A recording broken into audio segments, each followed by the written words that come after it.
Bonjour et bienvenue dans cette vidéo qui va vous évoquer, selon moi en tout cas, comment on peut se tirer les cartes soi-même. Parce que oui, on peut se tirer les cartes pour soi, mais il faut être vigilant. Il faut être vigilant parce qu'on a un danger quand on tire les cartes pour soi. C'est que l'on essaye de lire dans les cartes ce qu'on aimerait entendre. Et donc, on a des difficultés par rapport à la subjectivité et à la prise de recul lorsqu'on se tire soi-même les cartes. On a envie d'entendre des choses et souvent on oriente aussi l'interprétation au regard de ce qu'on aimerait entendre. L'exemple le plus frappant, c'est lorsqu'on va tirer les cartes sur, je sais pas, on est célibataire, on se dit, vais-je rencontrer quelqu'un? Intérieurement, on sait si on a envie ou pas. Et donc forcément, on aimerait lire dans les cartes ce que ça là va donner. Ou alors, je suis en couple, ça se passe pas très bien, vais-je rompre?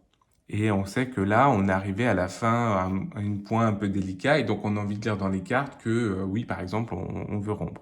Alors je vais vous montrer à partir d'un Lenormand déjà, avant de vous donner les 7 conseils, justement, une possibilité de tirage et de voir un peu comment on peut lire par rapport à ces deux questions. On va faire deux tirages. Un tirage, vais-je rencontrer quelqu'un? Et vous allez voir que la subjectivité peut l'emporter sur l'interprétation.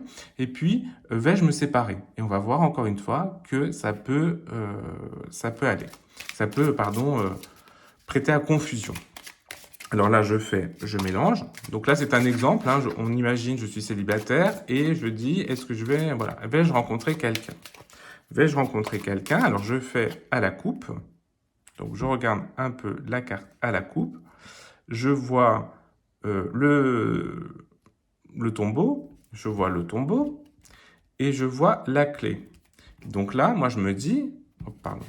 Donc là, moi je me dis, eh bien, c'est la fin de mon aventure célibataire et ça va être vraiment la clé cette année pour trouver quelqu'un. Donc vous voyez, j'interprète ici comme un oui possible. À l'inverse, je peux me dire aussi, là, ça montre bien la fin avec le tombeau, et donc j'ai la fin d'une espérance à avoir pour pouvoir avancer. Et bien d'un seul coup, dans mon tirage à la coupe, je peux avoir le oui qui l'emporte au départ, j'ai la fin d'un célibat et ça sera la clé pour 2024, ou j'ai le non, c'est la fin de la quête de trouver quelqu'un qui correspond bien à ma question, et ça sera la solution à trouver.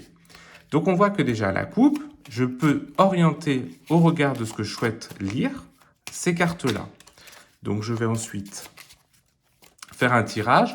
Alors on va faire un tirage en croix, donc très rapidement, puisque là c'est un exemple avant de vous donner quelques conseils qui m'ont été utiles et j'espère qu'ils vous seront utiles également. Donc là on imagine la question, vais-je rencontrer quelqu'un?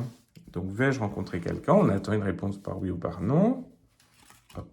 Donc là, je fais un tirage en croix. Tac. Donc, j'ai mon tirage en croix. Donc, généralement, dans le tirage en croix, ici, c'est ce qui est favorable. Ici, c'est ce qui s'oppose. Là, il y a des choses sur lesquelles on n'est pas tous d'accord. Mais là, pour moi, en tout cas, c'est des choses, mon ancrage et mes points d'appui pour pouvoir arriver à ce que je recherche. Ici, c'est ce que je vise. Et là, on a une petite synthèse. Donc là, je vais avoir l'encre,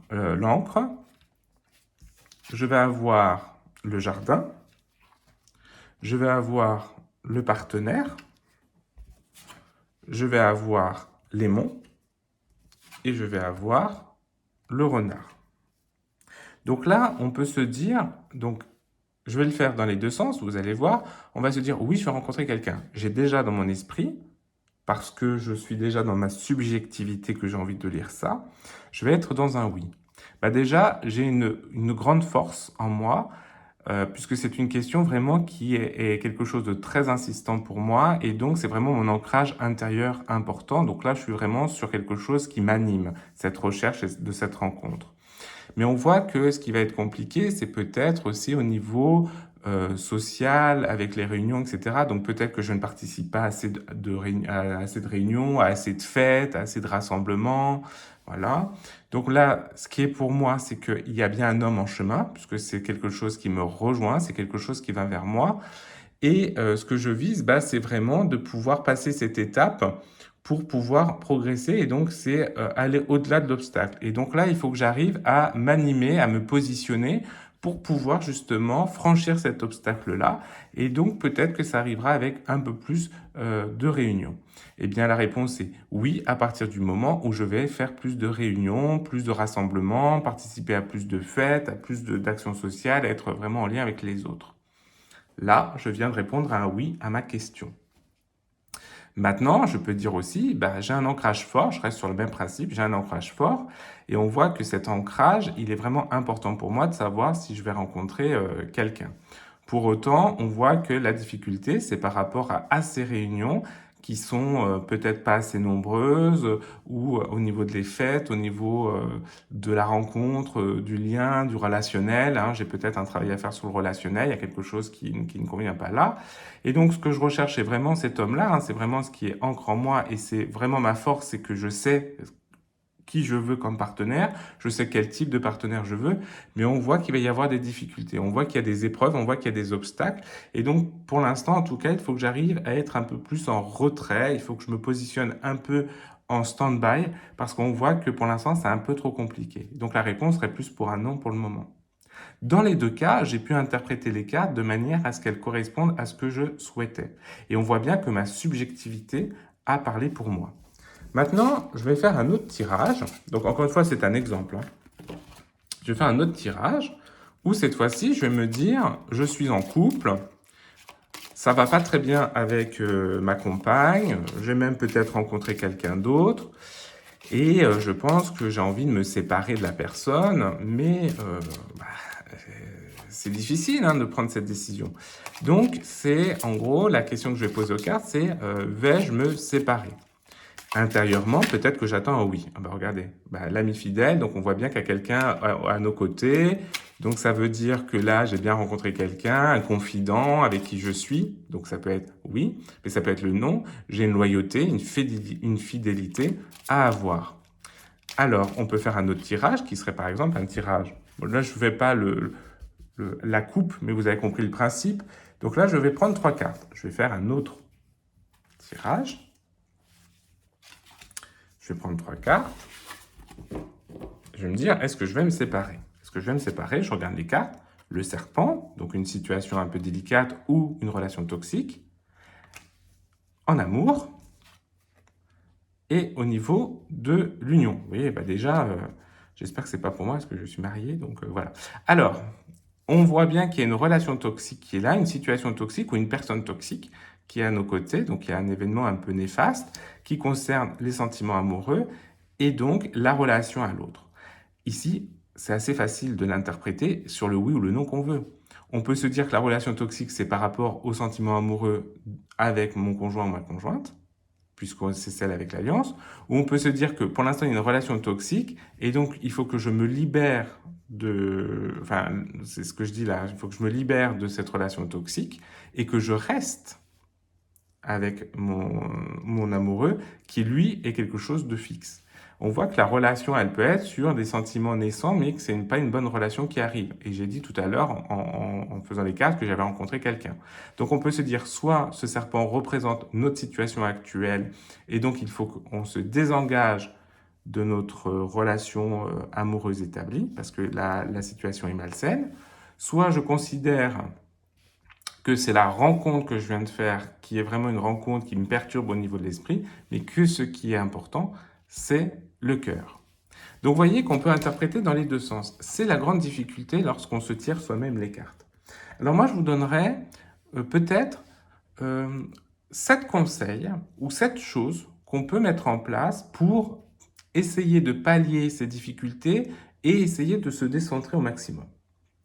Alors, premier conseil que je vous donnerais, c'est de ne pas nier qu'il y a une subjectivité et donc de faire un tirage où, en fait, on acte tout de suite ce qu'on attend. Par exemple, alors on ne va pas le faire en soi, mais je vous montre juste comment ça peut se passer. On va faire, par exemple, un tirage en 3 cartes. Hein. Ce que j'attends, là, c'est moi. Donc, je vais mettre dans ma carte ce que j'attends. Je vais donc mettre mon oui ou mon non qui est en tête. Ce que j'attends. ce qui se met sur mon chemin et la situation comme elle va certainement pouvoir advenir. Ce que j'attends, eh bien ici, je peux l'interpréter. Parce que je vais mettre dans cette carte, donc ici la maison, je vais mettre mon oui ou mon non. Ça, c'est très intéressant de faire ça parce que ça nous permet d'avoir comment je lis la carte. Donc, je vais donner mon interprétation du oui ou du non par rapport à cette carte parce que je suis dans ce que j'attends. Et donc, je pose vraiment ma subjectivité ici. Et donc, après, je peux ouvrir cette carte-là, qui est donc la carte du vaisseau. Je pose la carte-là avec la même façon d'interpréter que j'ai pu interpréter mon oui ou mon non ici. Je suis rentré dans une grille de lecture, une grille d'interprétation en posant les choses. Donc là, je suis rassuré parce que voilà ce que j'attends. J'ai pu le poser, j'ai pu le dire. Donc, je sais la manière dont j'ai pu exprimer mon oui. Et donc, je vais être dans mon vaisseau et je vais voir donc la finalité avec cette réussite, avec ce trèfle, par exemple. Ou au petit bonheur, la chance. Donc, on est vraiment sur ce TD. Ne nions pas qu'il existe la subjectivité. Donc, premier conseil possible, si on se tire les cartes seul et qu'on attend une réponse, eh bien, on a déjà un petit peu vent de cette réponse en nous-mêmes, dans notre intériorité, on la pose. On la pose, ça nous rassure et ça assure la dynamique de lecture. Donc première chose, ne pas nier, ne pas laisser enfermer votre subjectivité et vous pouvez poser dans un tirage, la première carte c'est ce que j'attends. Et ensuite, eh bien, vous faites votre tirage. Alors ça peut être un tirage en croix, ça peut être un tirage en 3 cartes, peu importe, mais voyez bien qu'il y a cette possibilité-là. Donc ça, c'est une première possibilité. Posez votre subjectivité sur la table. Vous la posez et après, vous pouvez lire un peu plus, avec du recul en tout cas, les autres cartes. La deuxième possibilité, c'est de ne pas prendre un jeu qui est vraiment dans l'intuition, comme celui-ci, où en fait, il n'y a pas de mots-clés, par exemple, dessus, et prendre un oracle où il y a des mots-clés. Pourquoi? Alors, je vais vous en montrer deux. Pourquoi prendre un oracle où il y a des mots-clés? Parce que ça enferme. On dit souvent que lorsqu'on tire les cartes, les mots-clés, ça peut être enfermant. Alors, vous pouvez prendre aussi le petit livre qui accompagne les oracles généralement. Hein. Là, vous avez un livre au niveau du Rêves enchantés, comme je vous ai montré. Et donc, dedans, vous avez les cartes, les descriptifs, les choses un petit peu à savoir. Mais vous pouvez aussi être directement sur des mots-clés. Là, inaptitude, par exemple. Là, vous avez la clé. Et donc, ces mots-clés qui arrivent vont vous permettre aussi de vous positionner de manière à ce que vous cadrez votre interprétation. Ça vous enferme un peu, et c'est ce qu'on recherche. C'est-à-dire qu'en vous cadrant par des mots-clés, eh bien, vous n'allez pas laisser libre cours à votre imagination, vous allez donner cours à votre interprétation. Parce que vous allez avoir la carte qui déjà va vous enfermer. Hein. Là, vous avez la protection. Après, vous allez pouvoir avoir une autre carte, par exemple la punition. Et donc, ces mots-clés qui apparaissent, hein, là, c'est l'oracle du monde d'Émilie de Dieu, qui est très intéressant parce que justement, il se lit assez facilement. Il y a vraiment des mots-clés. Et à ce compte-là, vous pouvez tout de suite avoir des éléments. Alors, cette carte, elle est bien, la 59, c'est à vous de voir. La stabilité, par exemple, vous voyez. Et donc là, vous pouvez lier les cartes entre elles au regard des mots-clés qu'il y a. Alors, vous avez quand il y a un mot-clé, mais vous avez aussi d'autres oracles, par exemple le Tao. Moi, j'aime beaucoup le Tao aussi. Le Tao, qui est un oracle un peu plus lié à du relationnel, mais c'est aussi du relationnel à soi, où là, vous avez aussi pas mal de mots-clés. Hein, par exemple, mordre à travers, accomplissement d'actions décisives, rétablissement de l'ordre, usage sensé de la force, justice, dévouement tenace à la tâche. Et donc, tous ces mots-clés vont vous permettre de savoir ce que vous souhaitez, départ à point nommé, lâcher prise, repli, réévaluation, retrait, conseil de s'en aller sans la moindre hésitation. Voyez. Et donc là, d'un seul coup, eh bien, on est un peu bridé. Et cette bride qui est en nous par rapport à ces cartes qui parlent un petit peu, eh bien, ça va nous donner un peu la coloration de ce vers quoi on peut tendre. Donc, on évite d'aller trop loin dans notre subjectivité pour aller vers notre propre envie intérieure et on va avoir des éléments qui vont cadrer. Voilà, ça c'est un deuxième conseil que je peux vous donner, c'est d'utiliser peut-être des oracles avec des mots-clés ou d'aller voir le livre à chaque fois pour vous donner les mots-clés. Mais je trouve que les oracles avec les mots-clés, eh bien aussi on reste dans la dynamique aussi de l'interprétation, c'est plutôt pas mal. Donc, en 1, on peut poser sur la table ce qu'on attend, et d'ailleurs, on peut le poser aussi avec des oracles avec des mots-clés.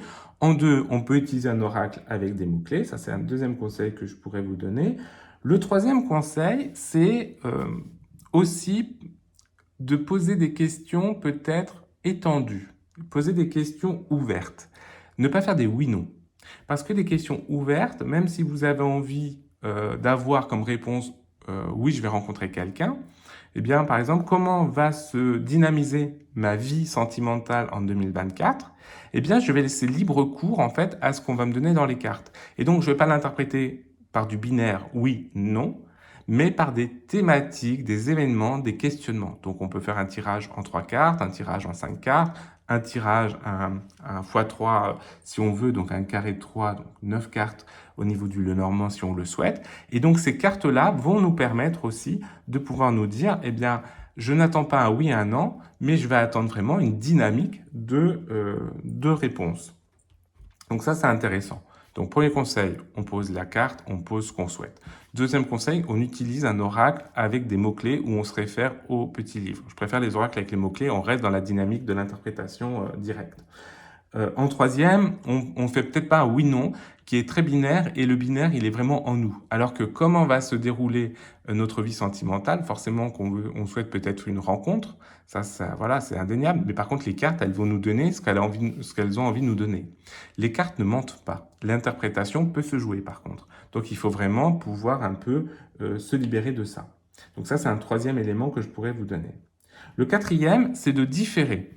On peut très bien avoir un tirage, hein, donc là je reprends, c'est un exemple, hein, donc comme c'est un exemple, je me permets, je ne vais pas chercher.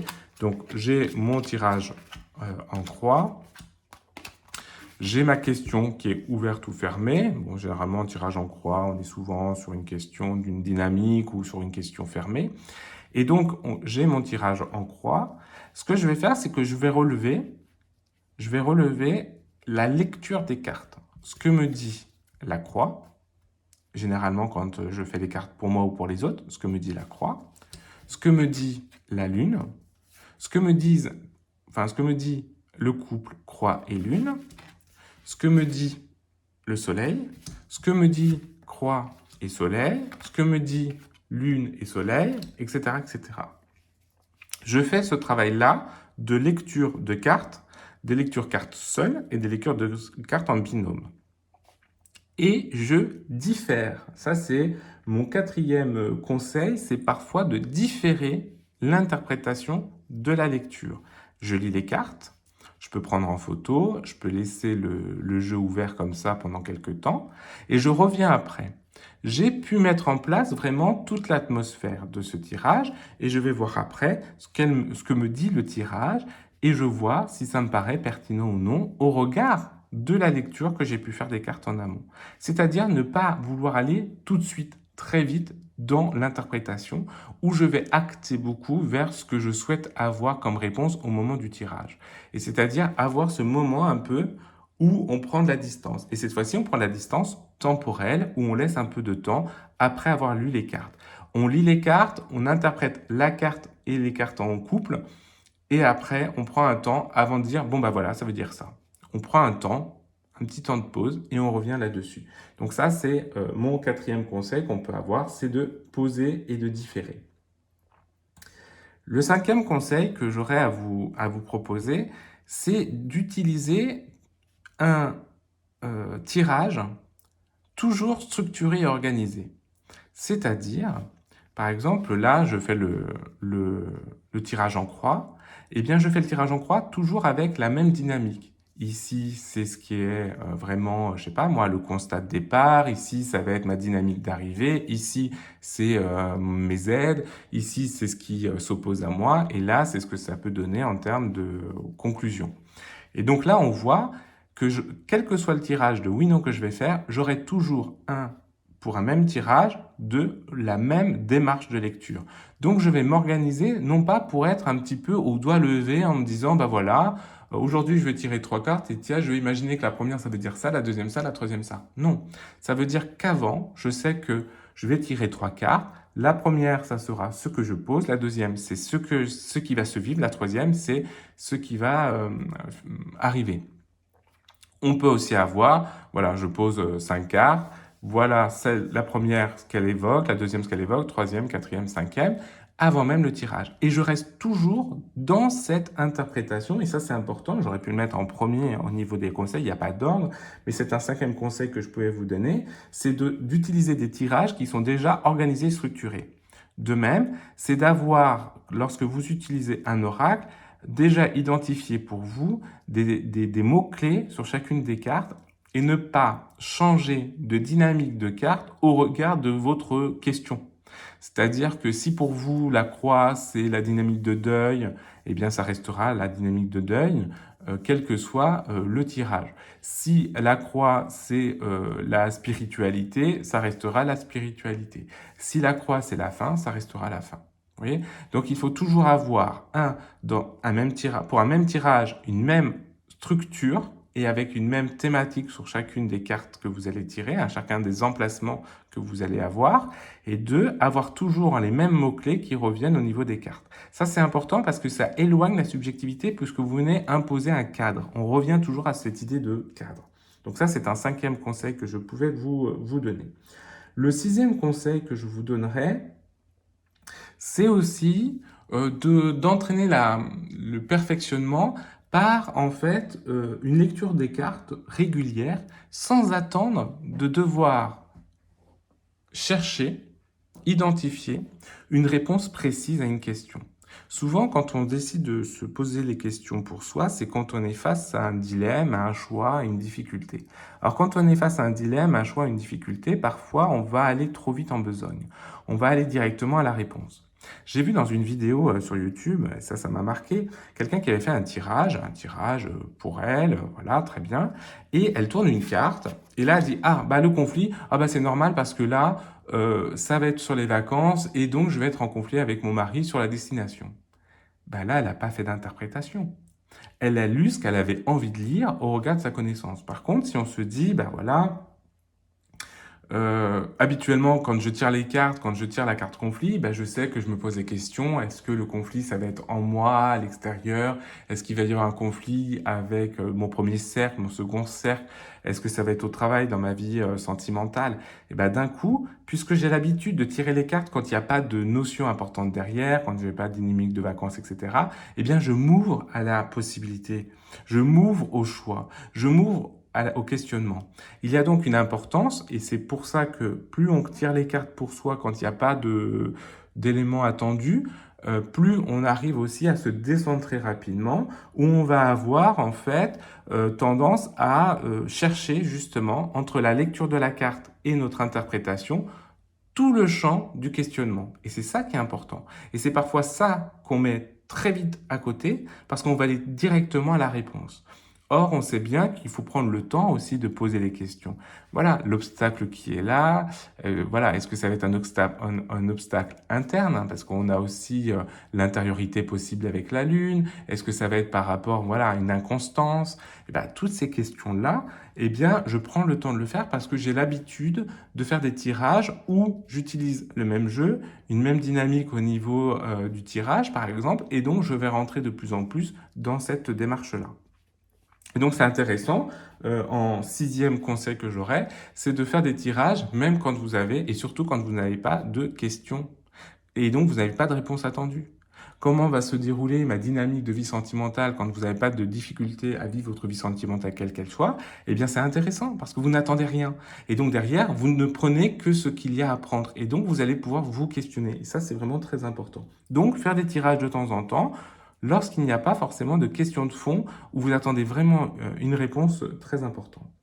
Et puis le dernier conseil que j'aurais, alors c'est un conseil qui est un petit peu bizarre, c'est un conseil où on sera plutôt sur des vases communicants. C'est-à-dire que vous pouvez aussi être en lien avec quelqu'un d'autre qui aussi souhaite se tirer les cartes. Soit vous vous tirez les cartes mutuellement, Et donc, à ce compte-là, vous tirez les cartes pour l'autre et l'autre vous tire les cartes pour vous. Ou alors, vous donnez à interpréter votre tirage. Vous avez votre tirage, donc vous êtes bien tiré les cartes. J'ai mon tirage là. Et j'envoie la photo, ou je le fais en visio ou en réel, en face à face. Et je dis, bah toi, comment tu l'interprètes? Et donc, à partir de là, moi, l'interprétation que me fait l'autre, ça me permet de rentrer dans une posture réflexive. Et je me dis, bah ouais, donc la personne le voit comme ça, moi je le voyais différemment, eh bien ça me questionne sur cet écart à mon attendu. Donc ça me permet de me déprismer, de m'éloigner, de me décentrer de ma lecture. Je fais donc une lecture de mon jeu, je ne dis rien, je propose la lecture à quelqu'un d'autre, et là, je peux confronter dans mon intériorité un petit peu le ressenti de l'autre personne, et donc de voir un petit peu ce qui se joue, comment ça se joue, et de pouvoir confronter cette dynamique, soit de la conforter, soit de l'ajuster. Donc on est sur un 7e conseil qui implique une autre personne, mais qui permet justement d'avoir moins de biais à l'interprétation et à la surinterprétation. Alors, pour revenir rapidement sur les conseils que je pouvais vous donner, oui, on peut se tirer les cartes à condition de bien se décentrer. Ne pas vouloir lire dans les cartes ce que l'on veut entendre, mais d'accepter dans les cartes ce qu'elles nous donnent à lire et à interpréter. Et pour cela, il peut y avoir plusieurs choses. Donc je les répète, hein, mais c'est vraiment que des aides. Un, c'est poser directement sur le tapis ce que vous attendez. Donc ne pas nier qu'il y a bien une attente en vous et vous la poser pour vous libérer et d'être ensuite en phase avec ce qui va se passer au regard de ce que vous attendez. 2, vous cadrez. Pour vous cadrer, vous pouvez utiliser des oracles où il y a déjà des mots-clés ou vous référez au petit livret pour éviter de surinterpréter des cartes si vous n'avez pas l'habitude de ce jeu ou si vous n'avez pas mis en place des mots-clés face à chacune des cartes. Au moins, vous vous cadrez. Donc, soit en utilisant un oracle avec des mots-clés, soit en allant vers le petit livret. Je préfère à ce compte-là un oracle avec des mots-clés. Vous avez par exemple donc l'oracle du monde qui est vraiment très bien fait. Vous avez le Tao, voilà, vous en avez plein, hein, donc il n'y a pas de souci là-dessus, vous en trouverez plein pour pouvoir le faire. 3e conseil, peut-être ne pas être dans des questions oui-non, des questions fermées, mais plutôt des questions de dynamique, donc des comment. Hein, comment va se dérouler ma vie sentimentale, comment... Voilà. Et ces questions ouvertes, ces questions étendues, permettent de se dire, bah, j'attends peut-être un oui ou non, mais en tout cas, on va me donner une dynamique de vie. Et donc, c'est cette dynamique qui va me permettre, moi, de m'interroger par rapport à ce que je souhaite intérieurement. Donc, ça peut être un 3e conseil que je peux vous donner. Le 4e, ça serait donc de aussi prendre un temps pour différer l'interprétation de la lecture que vous faites. Vous faites la lecture des cartes, vous interprétez les cartes entre elles, mais vous différez sur l'interprétation ou la réponse à votre question plus précisément, et donc vous différez un peu pour ne pas rentrer dans une même machinerie où vous avez tiré les cartes avec déjà une envie d'entendre quelque chose de précis. La 5e, c'est d'utiliser soit un jeu de cartes, soit un tirage qui est déjà structuré et organisé dans votre esprit. Les 3 cartes, si vous utilisez 3 cartes, 5 cartes, 9 cartes, tel ou tel oracle, vous savez comment vous l'utilisez. Et donc, vous ne laissez pas place à de l'improvisation, de l'interprétation quand vous posez les cartes. Si cette carte, si cet emplacement, désignait ce qui vous attend, ça sera toujours ce qui vous attend. Ça ne bougera pas. Alors que si vous utilisez des choses mouvantes, et ben forcément, derrière, vous êtes plus sujet à l'interprétation. Donc là, vous êtes aussi sur ce cadrage grâce à la structure, à l'organisation que vous avez déjà en tête. Le 6e conseil, ça serait donc de régulièrement vous entraîner ou poser des questions aux oracles sans attendre de réponse précise. Et vous utilisez peut-être 3 cartes, 5 cartes, 9 cartes, tel ou tel oracle, encore une fois. Et puis, vous voyez ce qui fait résonance en vous. Si ça fait résonance alors que vous n'attendiez pas de réponse précise, eh bien vous vous dites, cet oracle-là me parle quand je me pose des questions. Là, par exemple, moi, je n'utilise pas pour moi le Lenormand alors que je suis très, très, très Lenormand, mais je l'utilise pas pour moi. Moi, je préfère utiliser le Tao. Voilà, pour moi, quand je fais des tirages, eh bien moi j'utilise le Tao parce que je sais que c'est lui qui me permet de me décentrer plus facilement. Donc j'ai vu que c'était le Tao qui me permettait de me décentrer. Donc je vais utiliser beaucoup plus cet oracle-là. Je vais utiliser avec le Tao un tirage à 5 cartes que j'ai l'habitude, dans laquelle en fait j'ai l'habitude par laquelle pardon, je structure de la même manière, et donc je vais avoir mes 5 cartes, je sais que je lis une carte sur 2, voilà, et ça, quel que soit en fait mon questionnement que je vais avoir. Donc je vais prendre l'oracle qui me convient et je vais faire le tirage qui me semble le plus adapté et qui me répond, qui est plus confortant pour moi parce que je l'ai déjà utilisé alors que je n'attendais pas de réponse et ça s'est avéré, ça s'est avéré. Ce fut juste. Et puis le dernier conseil que j'ai, c'est de vous confronter à une interprétation autre. Donc vous faites votre tirage, vous avez votre interprétation, vous faites lire votre tirage à quelqu'un d'autre et l'interprétation de l'autre personne va vous permettre de confronter en fait vos hypothèses de travail. Et donc après, vous travaillez dans votre intériorité, dans la posture réflexive pour pouvoir voir un petit peu ce qui se joue en vous là-dessus. Donc voilà, très rapidement, les 7 conseils que je voulais vous donner. Vous pouvez vous tirer les cartes, mais n'attendez pas des cartes qu'elles viennent asseoir ce que vous avez envie d'entendre. Et donc, il est important de pouvoir se décentrer et se déprismer, changer de prisme de regard, hein, changer de vue, et accepter ce que vous disent les cartes. Et donc ça, c'est difficile. Donc voilà les 7 conseils que j'avais à vous donner. Vraiment, posez sur le tapis ce que vous attendez, au moins c'est clair. Utilisez un oracle peut-être plus cadrant. Faites des questions ouvertes ou étendues. Évitez donc le oui-non si vous n'êtes pas assuré là-dessus. Vous différez peut-être l'interprétation de la lecture de votre jeu. Vous structurez et organisez toujours de la même manière, le jeu qui vous parle, le tirage qui vous parle.